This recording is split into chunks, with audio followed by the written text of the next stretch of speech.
মাধ্যমে মন্ত্রিসভার রদবদলের ঘোষণা দেন দেশটির প্রধানমন্ত্রী আনোয়ার ইব্রাহিম। মালয়েশিয়ার মন্ত্রিসভার রদবদলে নজর রয়েছে বাংলাদেশ, ভারত, পাকিস্তান, নেপাল, ইন্দোনেশিয়া সহ বেশ কিছু দেশে।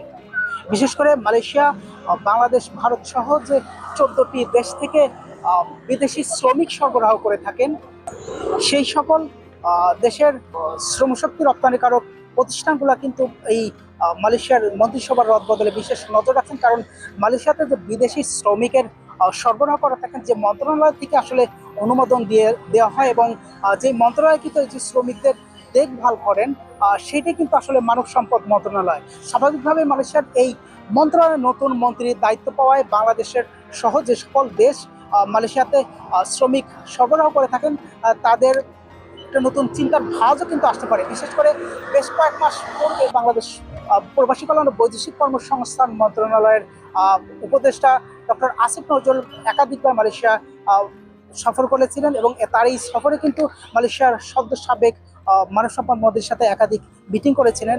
স্বচ্ছ প্রক্রিয়ায় যেন বাংলাদেশ থেকে কর্মী সরবরাহ করা হয়। স্বাভাবিকভাবেই এই নতুন মন্ত্রিসভার এই রদবদলে নতুন মন্ত্রী যিনি দায়িত্ব পেয়েছেন, তিনি আসলে দায়িত্ব নেওয়ার পর ঠিক কোন প্রক্রিয়াতে বা কোন শর্ত নতুন সংযোজন করবেন কিনা, বা কিভাবে আসলে স্বচ্ছ প্রক্রিয়াতে বাংলাদেশ থেকে নতুন কর্মী সরবরাহ করবেন, এই দিকে বাংলাদেশ থেকে যারা আসলে কর্মী সরবরাহ করে থাকেন তাদের একটা চিন্তার ভাঁজ, এবং সেই সাথে বাংলাদেশ সরকারও কিন্তু আসলে নতুন করে হয়তো ভাবতে হবে যে নতুন যে মন্ত্রী দায়িত্ব নিয়েছেন তিনি আসলে কিভাবে চাচ্ছেন বাংলাদেশ থেকে শ্রমিক সরবরাহ করার জন্য।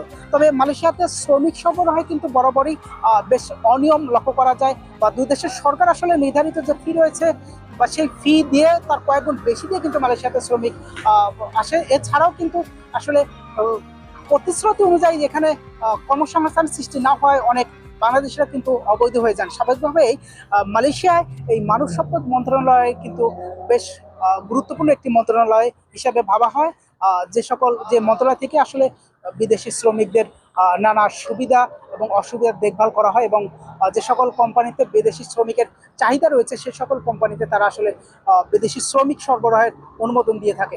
S A Sourav, R TV,